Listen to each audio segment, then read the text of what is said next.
Welcome to our new project, the Daily Bible Devotional. The goal is to help you understand and apply Scripture as you go through a New Testament Bible read 5 days a week, Monday through Friday, as we move from Matthew straight through to Revelation. In under 4 minutes each morning, we will recap the chapter, make some application, present thought questions for the day, and offer a prayer together.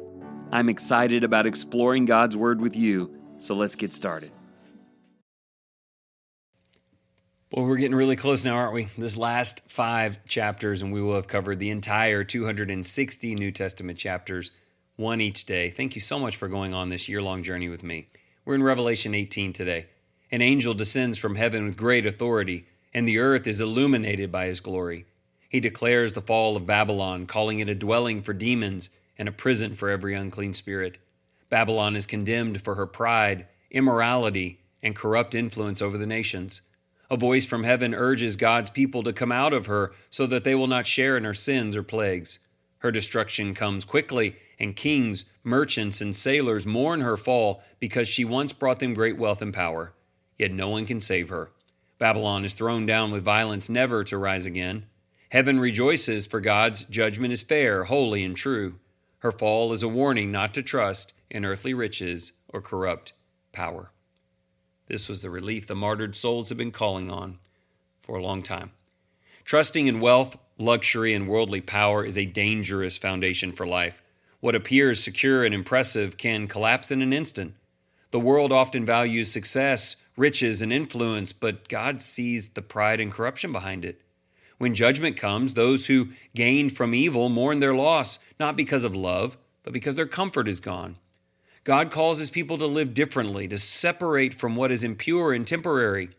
We're called to live with integrity, humility, and eternal purpose.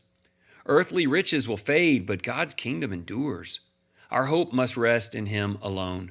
Let us pursue what is holy, knowing only what is built on him will truly last. You get that? Like on his will, on his son, on his foundation. 3 questions, please. Number 1, what worldly influences are you tempted to trust in over the Lord? And how can you shift your hope and allegiance fully to him? Now, that's a bit of a tough question. I'm asking you to say, is it the American thing? Is it some local development or power? Like, what do you want to say will help you? And how do you make sure to take the bulk of that allegiance and give it to God, maybe all of it? Question 2, how do you respond when God directs you to separate from things that are comfortable or convenient but are spiritually harmful? You know, like in the days of Genesis where they were told to leave the city. Here, they were told to separate from Babylon. If you don't want to perish with her, get away from all of the things that she represents. How do you respond when God tries to take things out of your life for your benefit?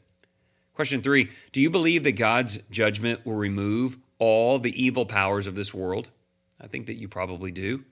So how should your daily choices reflect that belief?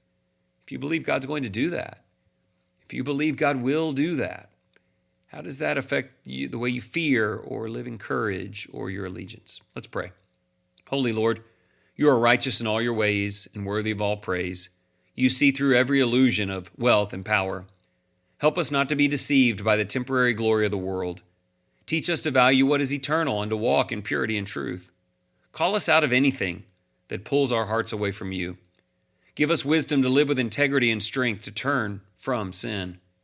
May we trust in your justice and rest in your promises. Lead us to honor you with our lives as we wait for your everlasting kingdom. We're in the kingdom today, but there's this everlasting element that's upcoming that I think about a lot, and we pray that we'll put our trust in it. Thank you for following along. These texts are in the middle of Revelation are challenging, but can you see how they're just really trying to invigorate us with courage in Jesus' name? Have a great day.